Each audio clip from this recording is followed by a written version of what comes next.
What's up, man? Monday Night Football game just ended. The Bears' defense was tremendous. They got their first victory. They should be 2-0. My Chicago Bears should be 2-0. They gave up a 20-point lead, in the fourth quarter to Aaron Rodgers last week, but they played a complete game this week, unlike last week. Mitch Trubisky played a good game. He got two touchdown, passes. I think that's the first double digit touchdown pass of his career. But, a lot of people are giving him a little flack. You have to look at it. He only had, maybe 15 starts in college.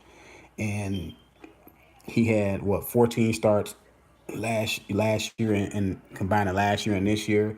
So he's gonna take a little while, and he got a new offensive coordinator, not an offensive coordinator, a new coach that's bringing his style of offense with him, with a complex offense, innovative offense that Matt Nagy has. So it's gonna take him a little while to get it, but you can see that when that offense clicks, it's gonna be hard to stop that offense. That's a offense that it was predicated, on the quarterback being able to make a lot of different throws. Mr. Brisky, to me, he can make all the throws. It's just he does have to get his feet set in the pocket a little bit better than what he does. Sometimes his feet, what some of the commentators on Monday Night Football were saying, they were saying when his feet are choppy, he's off target, and sometimes he sells the ball, But I think as he gets more familiar and more adjusted to the offense, and he's able to digest most of the plays and feel comfortable. Because you can see that the plays that Mr. Trubisky got comfortable with, he strikes the football. The football comes out clean, strike. You know what I'm saying? And you can see the ones he's kind of still getting familiar with. He may have some familiarity with it, but he's not comfortable with it. So, of course, Matt Nagy, they're gonna go back, look at the film. Him, probably Mr. Britsky, will probably go back and look at the film, and he's gonna ask him, what did you see on this throw? What did you see on that throw? What did you see on this progression? Were you comfortable with this? And maybe they throw some plays out and probably add some other plays that he's maybe comfortable with. It's gonna take, like, this year is gonna be a learning process of that offense. Now they could still win games because they have a tremendous defense. They have a tremendous defense from the front four to the linebackers. The secondary is probably the weakest part of the Bears defense, but it's above average. It's above average. They got some young guys out there. You know what I'm saying? But with Prince out the Morco, he's like the oldest guy out there. They got Kyle Fuller, they got Jackson out there, and they got Amos out there. But Amos, Jackson, and Fuller, they're not like young, but they're still pretty young. You know what I'm saying? So as they get a little bit more, play a little better now. Prince Agamoko, he got a interception for touchdown. So in this game, so he jumped that route. He seen that. But with the addition of, I know they got Akeem Hicks, they got the rookie Roquan Smith, they got Leonard Floyd, and who else? Oh, they got Goldman on the inside. So this defense is actually better than the Raiders defense. They had Khalil Mack on it. That's why on the Raiders defense you can almost triple team Khalil Mack. You can't do it with this defense because he has weapons around him. And what Khalil Mack has brought to the Bears defense is a presence, a superstar defensive player that has to be accounted for on every play. Like, Khalil Mack is a player that offensive coordinator. I mean that offensive coordinators have to plan for. Like, you probably can't run certain plays because you don't have that much time to throw the football. He collapses the pocket, and when he collapsed the pocket, he allowed other guys like Hicks, Roquan Smith, that Roberts guy. He allow, you know what I'm saying, Leonard Floyd to make plays. He allowed everybody to make plays. That's why when Stephen A. Smith was on ESPN saying he'd rather have a shutdown corner than a pass rush, a dominant pass rusher like Khalil Mack. Man, are you nuts? Do you know what a dominant pass rusher like him does and Von Miller does to your team, man? Do you understand what they do for the whole team? They not only make the defensive line better, they make the linebackers better. They make the secondary better because now the secondary don't have to guard as much. It's not really saying a lot in this day and age that you have a shutdown corner. You know why? Because the football is passed so many times. Like back in like the '90s, when I first started watching football, maybe like with an educated eye, I'm gonna say like probably 90, 91. Quarterbacks and it was unusual for quarterbacks to throw the ball 50 times a game. Now quarterbacks throw the ball 50 times a game and it's nothing. If a quarterback only throw the ball 30 times a game nowadays, it's like looked upon as being, well, they wasn't aggressive enough. But only a few quarterbacks like a Jim Kelly, a Warren Moon back in the day used to throw the football a lot. But now all these guys throw the football a lot. So just to have a shutdown corner, look, you got to cut the head off the snake. You have to get to the quarterback. If you get to the quarterback, just like what Buddy Ryan used to do with the Purple People Eater, that's what Buddy Ryan used to do with the Bears and when he went to the Eagles. Especially when he was with the Bears when they won that Super Bowl, when they was the Monsters of the Midway. His his whole thing was get the quarterback. You get the quarterback, nothing else matters. The all star skill players on the outside, as far as the receivers and all that, that stuff doesn't matter. You get to the quarterback, you cut the head off the snake. Cut the head off the snake, you stop the whole play. Now, if you look, it's a luxury to have a shutdown corner, but would I want a shutdown corner over a dominant pass rusher like a Khalil Mack or a Von Miller? No, because Khalil Mack and Von Miller are way more important than a shutdown corner. They just do way everything gets like your defensive line gets about 15. The Bears defensive line got 15% better with Khalil Mack. The linebackers got 15% better. The secondary got 15% better. The Bears defense was a top 10 defense last year. That was a top 10 defense last year. As bad as the offense was, because you got to look at it, as bad as the Bears offense was, the defense was still a top 10 defense. So that tells you that they got a lot of talent on that defense. Because I said they just added the number 8 overall pick in Roquan Smith. There was a beast at Georgia. Before he was a beast at Georgia, Leonard Floyd was a beast at Georgia. So they added Leonard Floyd and Roquan Smith over the last couple of years. They got Akeem Hicks. They got Goldman for Florida State. And then this year they were able to acquire Khalil Mack. So that defense and Khalil Mack is playing tremendous. Well, his opening day at Green Bay, which they should have won the game, that he had two forced fumbles, a couple sacks, and he had a pick six. This game he had another forced fumble.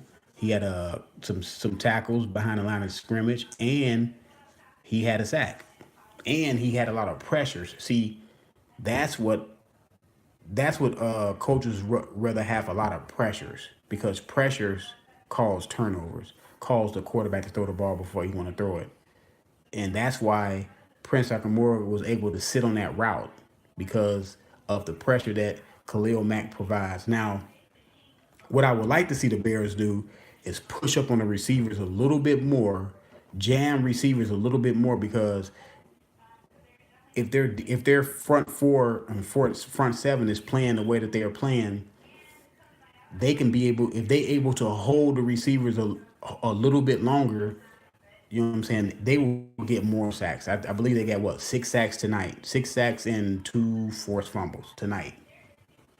You know what I'm saying? That's just, and then not counting the pressures that was all in Russell Wilson's face. So, you know, I thought the Bears defense was the story of the game. And let me see, Mr. Trubisky just got to settle down a little bit.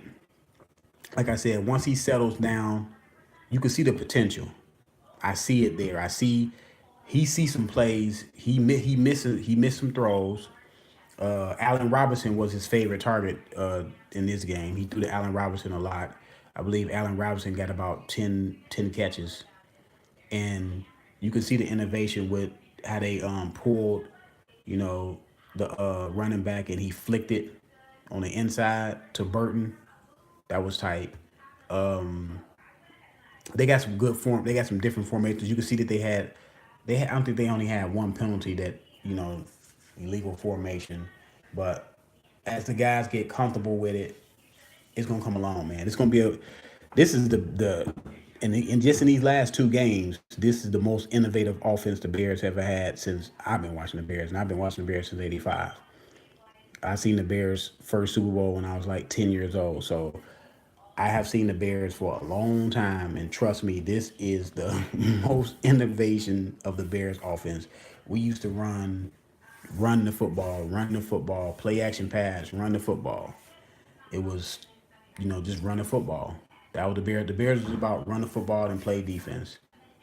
And I heard on the telecast they said that Mr. Trubisky it had the potential of being the Bears' best quarterback since I know he missing Jay Cutler. Jay Cutler was all right for the Bears, and he missing Sig Lutman. But where's everybody talking about McMahon? Jim McMahon was excellent variety and a misdirection offense. Trubisky will, yeah. Trubisky, but just get a man time. This is such a microwave society nowadays. Everybody wants stuff like that. Everything doesn't happen like that. If you look at a lot of quarterbacks over the course of football history, some guys start off slower than others. Some guys start off slower than others. Like Steve Young. If you was to see Steve Young when he played with Tampa Bay Buccaneers back in the day, and then you seen him play with San Francisco 49ers, totally different. He struggled with the Tampa Bay Buccaneers. I'm talking about struggled with the Tampa Bay Buccaneers. So you can't say that his 14 because he had like 12 stars last year and you didn't see a whole lot. I seen things like you can see when a quarterback at least knows what he's doing out there, a comparable quarterback. Now, by Mr. Bixby being a little younger, and actually he's kind of young and actually starting football because like I said, in college, he started like 12, 13 games in college. And most of these guys, they got picked in his class like a Patrick Mahomes and those other guys, like a what's his name from Houston Texans. I'll get his name, but from Clemson. Those guys started a lot in college, like a lot. They got a lot of playing time, and that plays a part in it. So Mr. Trubisky is actually a couple years behind him as far as experience. So you cannot judge his experience based on their experience because he was picked number two. The place that you're picked at doesn't determine how you're going to do in the NFL. People have to realize that because you was picked because he was picked the second best, Deshaun Watson. That's what I'm talking about. He was picked. He was picked after Mr. Trubisky, but you cannot base what they were doing. Yeah, Patrick Mahomes. Yeah, he threw 6 touchdowns yesterday, and he threw four the week before. But I told people this is what's going to happen. Patrick Mahomes is doing great, but he didn't start last year. So there's no book, no film on him. Now it's like 2 games worth of film on him. Because I remember clearly when Cam Newton came out, his first 3 or 4 games, he was on fire until the NFL caught up with him. Because they're gonna catch up with Patrick Mahomes. And then he has to make an adjustment. Then Mike Holmgren will have to make an adjustment to the adjustment that the defense make to Patrick Mahomes. Because what great defensive coordinators do, they take away what you do great, and they want you to. You're not going to be able to hit your first and second read. You're going to have to go to the third and fourth read. See, the great quarterbacks can go to their third and fourth and progression and hit their third and fourth receiver. So, right now, Patrick Mahomes, he's in the honeymoon stage. He's playing well. He's playing tremendous football. Make it no doubt about it. But I guarantee you, they're going to catch up with him. I'm not wishing that he played bad. I'm just saying the reality of the situation is they're gonna catch up with him. Man, hit that like button, hit that thumbs up button, y'all, as y'all come in. But he's gonna they're gonna catch up with him, and then he's gonna have to make an adjustment. And another quarterback that's playing well is Fitzpatrick from the Tampa Bay Buccaneers. Listen, he may not. It may be hard to sit him down, man. It may be hard to sit that man down. If he continue playing well, man, it may be hard to sit him down. Like, how you gonna look at the team in their face and say, okay, he threw, he played very well. We 3-0. He threw another 4 touchdowns, but we're gonna sit him down. But like I said, they're gonna have to, you know, ride with, you know, the quarterback they took number one. They're gonna have to ride. They're gonna have to ride with. They're gonna have to ride with Jameis Winston. Just gonna have to ride with him. But Jameis Winston gonna have a short leash because if he come in and struggle, that crowd gonna be yelling Fitzpatrick.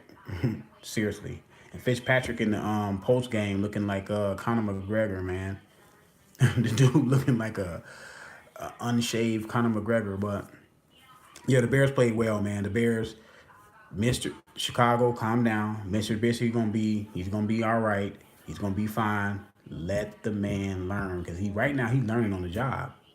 And this is a new offense, and this offense is not it's not a vanilla offense. As you can see with the different formations, this is not a vanilla offense. And this offense got many different reads in it. Yeah, the man lined up what 2 tight ends and 2 running backs. Like what the heck? So you got 2 tight ends in the game, maybe one to block. One is going to go out. You know what I'm saying? Both of the running backs probably flank out. Then you got the receivers on the end, on the outside. So he has a lot to do.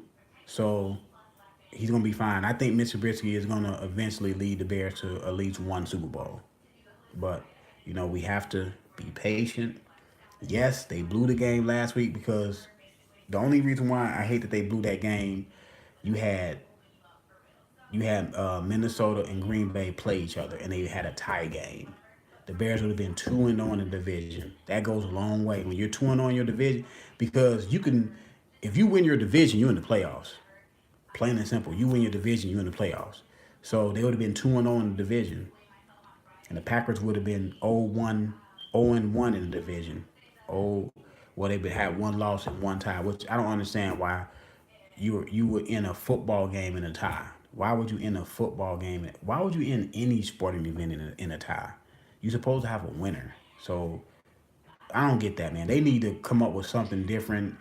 You can't. I understand you don't want the guys to continue playing a lot because you can risk injury. Okay, just let the field goal kickers come out and see who hits the longest field goal, and that's who wins the game. That's who wins the game. If your kicker hits the longest field goal, that's who wins the game.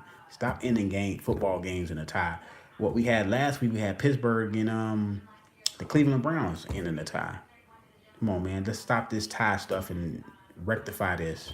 But hats off to the Bears. I think Khalil Mack is he's in the lead for Defensive Player of the Year. He's making good on his money so far. The Bears paid a lot of money and gave up a lot of draft picks.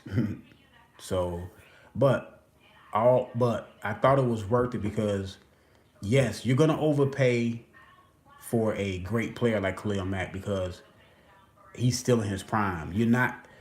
Players in there don't come available. Dominant players like that don't come available in their prime. Usually when they come available in their prime, you have to pay a lot. That's just what it is. If you want him, and he fits right in the Bears defense. I mean, he gonna fit in any defense, put it that way. But he fits right on the Bears team. The Bears they had some pretty good guys that can get to the quarterback, but they needed a dominant player that had to be game planned to get to the quarterback. And that's what they got in Khalil Mack. I believe Khalil Mack is going to be a perennial Pro Bowler for the Bears and be the next great linebackers of a long list of great linebackers like Dick Butkus, Mike Singletary, Brian Urlacher, Lance Briggs, Otis Wilson, Wilbert Marshall. I know a lot of people don't know those guys, but you know what I'm saying?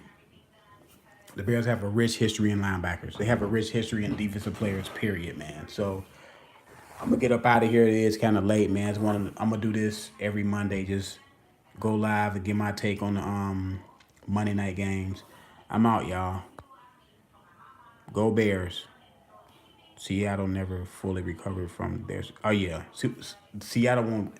When they lost that game, I knew that they'll never be the same. If Seattle would have won that Super Bowl, they probably would have won two more Super Bowls. What's up? What's up? Are you a Bears fan? I mean, who's y'all favorite teams out there? You know, my favorite team is the Bears. Hey, hit that like button as y'all come in. But yeah, Seattle Seahawks will never be the same after that Super Bowl loss. They should have ran the ball, man. You were at the what 1 yard, 2 yard line, and you throw the football, and that it's too congested to throw the football at the 1 yard line. Unless you're doing like a play action pass or something like that. Like it's too many hands are in the way, too many bodies. You gotta run it. You got Marshawn Lynch back there in the backfield. If you can't get in the end zone running two times with Marshawn Lynch, you don't need to win the Super Bowl. That's just it. That's just what it is. If you cannot get in the end zone, you can't make 1 yard with two plays in 2 plays, you don't deserve to win the Super Bowl. And to me, the Legion of Boom remind me a little bit of the Chicago Bears. When the Bears won that first Super Bowl, it's just, I mean, I know the next year Jim McMahon got hurt, but the year after that, the Bears had a good record. I believe the first, that Super Bowl run, the Bears won 15-1 or something like that. And then the next year they went 14-2. Then the year after that, when Jim McMahon came back healthy, they went 13 and something. The Bears just lost focus, man. That defense was too dominant just to win one Super Bowl. Just like Seattle Seahawks. That defense was too dominant to win one Super Bowl. But at least they got to another one. Not impressed by this offense at all. A lot of muffled but very little results. It's because, see, it's not the offense. It's not the offense. It's Miss Trubisky ability to execute the offense, because he's missing a lot of throws. He's missing a lot of plays. He's going through his progression, but he's missing things. Now, once Miss Trubisky settled down and he starts seeing things clearly and things just slow down for him, the Bears gonna put up a lot of points. They're gonna start putting up a lot of points. Believe me, trust me, just give it time. This is not a vanilla offense. This offense it's a now. I don't want Matt Nagy to get so creative he forgets about the running game, because I'm gonna tell football, to me, football is still the same. It's still great defense and being able to run that ball, man. That's what football really comes down to. We can make all the excuses we want, but I don't hear the same excuses when John Fox was there. Subtract the defense work, and John Fox offense did more work. Well, I mean, this offense, it's only 2 games in. You got to give them time, man. This is look. When you put a new offense in, a new offensive system in, it takes a little while to learn the. You see, Mitch Trubisky is going from John Fox offense and getting used to that offense to Matt Nagy offense. So he has to throw everything out his head from John Fox, and he got to get this new offense. Most successful quarterbacks in NFL history are under the tutelage of the same offense for years. Look at Aaron Rodgers. He's been in the same offense for years. Look at Tom Brady, years. Look at Russell Wilson, years. Look at Ben Roethlisberger, years. Do you see the trend? You see the trend, right? These guys have been under the same offense, so they know that offense like the back of their hands. They can come to the line. They can audible in a better play than what's called in their helmet. Right now, for the most part, Mitch Trubisky gonna run what's called. He's not gonna make a lot of audibles. When you see him making some audibles here and there, then you're gonna know that he knows the offense like the back of his hand. Right now, he doesn't know it like the back of his hand. It's gonna take a little while. Everybody just need to calm down and let it work. Don't panic. They should be 2-0, and as we sitting right here and we talking about that he don't even have a grasp on the offense yet. Yeah, the defense has been playing tremendous. I have to get the defense that the defense has been carrying the team. But I told people in the beginning of the year that the defense and the run game, that's what Matt Nagy needs to help hone Mr. Trubisky. But don't let him make, don't give too much on his plate, and let the defense and the running game help him along. Because that's what Ben Roethlisberger had when he went to Pittsburgh. He had a good running game and he had a great defense, and it helped Ben Roethlisberger be able to grow. He was able to grow into what he is now. Same thing with Tom Brady. Tom Brady had a good running game, a great defense, and he was able to grow into what he's in right now. So you got to let the quarterback grow, man.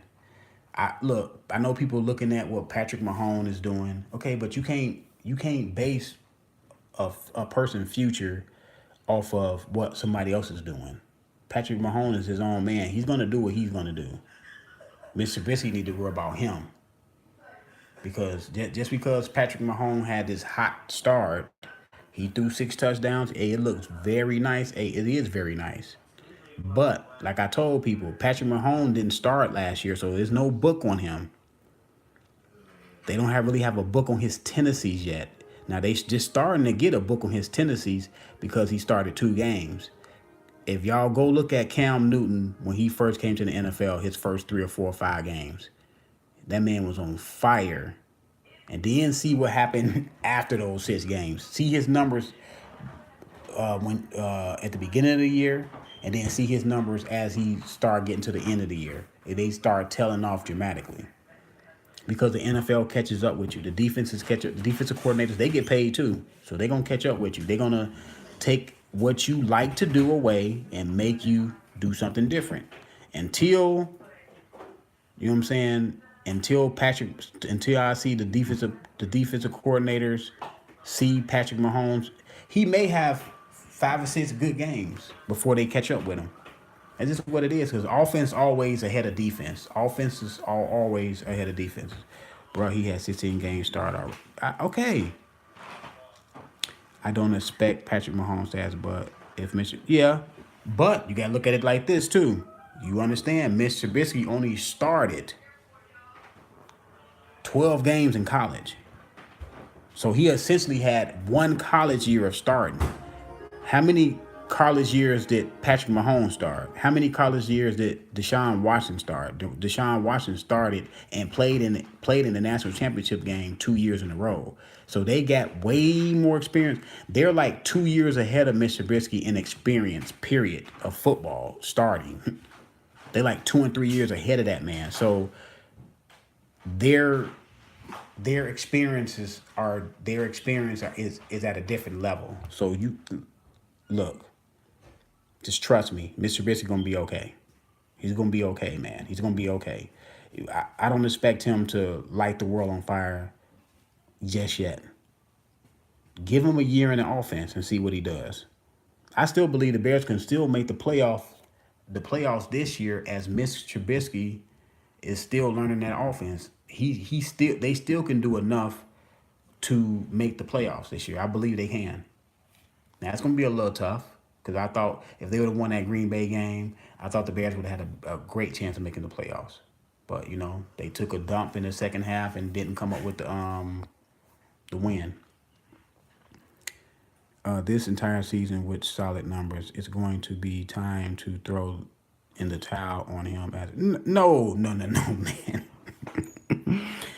Do y'all understand how long? Do y'all understand? Do y'all have any idea how long Aaron Rodgers sat on the bench? I'm waiting. Anybody tell me how long Aaron Rodgers sat on the bench before he got off the bench? This team right now, offensively and defensively, way too good to be suffering due to. No. They're not suffering due to. How long did Aaron Rodgers sit on the bench? No, he's not one in a lifetime gift. Do you understand that Aaron Rodgers' throwing motion was so bad that they had to break down his throwing motion and redefine and retool his throwing motion. So Aaron Rodgers was able to sit behind another great quarterback that was there to see how Brett Favre prepare for games and study for games. So he essentially went to quarterback school under a great quarterback and learned from a great quarterback. So when he got his chance, he was ready. He was ready. Aaron Rodgers was ready when he got his chance. He sat down for 3 years. He looked at that playbook for 3 years. So that's why that's why when he started, he understood the playbook like the back of his hand. Mr. Brixey, he ain't had that luxury to sit down and under another quarterback. Tell me what Ben Roethlisberger did his first 3 years in the league. Yes, he won a Super Bowl, but why did he win a Super Bowl? They had a great defense and they had a great running game. Ben Roethlisberger wasn't lighting the world on fire. Look at Ben Roethlisberger's first Super Bowl. You tell me how many touchdowns he threw in that Super Bowl. I'm waiting. Tell me how many touchdowns Ben Roethlisberger threw in that first Super Bowl. And they still won the game. You know why? Because they had a great defense and a great running game. That's what Mr. Trubisky got right now. He has a great defense and a really good running game. So he can be able to grow with that great defense and that great running game. And then he can grow into being a great quarterback. It don't happen overnight being a great quarterback. You tell me what was Tom Brady numbers in his first 3 years of starting. Go back and look at Tom Brady numbers. They weren't gaudy numbers. He had a great defense, a great coach. We all know that we all know now that he had a great coach. So you have to give it time, man. This stuff is not gonna just happen overnight. Quarterbacks just don't come to the National Football League and just light the world on fire and don't have no setbacks. Because trust me, Patrick Mahomes is going to have his setbacks this year. And then people are going to be saying, what happened to Patrick Mahomes? That's what people are going to be saying. Because right now, everybody, oh, Patrick Mahomes is the truth. You don't know if he's the truth yet. We haven't seen him. We haven't seen him a whole year. We haven't seen what he does for a whole year or even 2 years. He's done it for 2 games. Okay, hey, congratulations. Let's see when the defense catch up with you, what you're going to do then. You know what I'm saying? I'm not wishing that the guy fall off and don't have a good career. I'm just saying, I'm just being real because I've seen football a long time. I've been watching football for a long time. I remember a guy named Steve Young. Go back and look at Steve Young's career when he was at Tampa Bay Buccaneers. Steve Young was so bad with the Tampa Bay Buccaneers, man. You would have been like, cut Steve Young. If somebody like you would have been like, cut Steve Young, that man ended up being a Hall of Famer. I'm just happy right now that the Bears lead the NFL through 2 games in sacks with 10. Yeah, they do. They had a great defense. It was a top 10 defense last year. As bad as they was a top 10 defense last year. So, we just have to see what happens, man. Just give Mr. Trubisky some time, man, to grow. Give that man some time to grow, man. What people thought he was going to come in the NFL and just light the league on fire, it doesn't happen like that, man. So, the Bears got some weapons around them. I like today that he was going. Now, he missed some throws. Yeah, he missed some throws. But I like today he was going through his progressions. He was hitting multiple receivers. He was hitting Gabriel. He hit Anthony Miller for a touchdown. Trey Burton with that little flick touchdown. Him and Allen Robinson had a good rapport. He hit him like 10 times. So, he hit Jordan Howard at the backfield. He hit Chacon out the backfield. So, look, like what, 6-7 receivers he hit for at least 1 catch. So, to me, that's good. That's showing me that he's not locked in on one guy. Now, if he was just locked in on one guy and he didn't throw to anyone else, you are like, yeah, you have to be a little concerned with that because now he's not looking at other guys. That he's not going through his progression.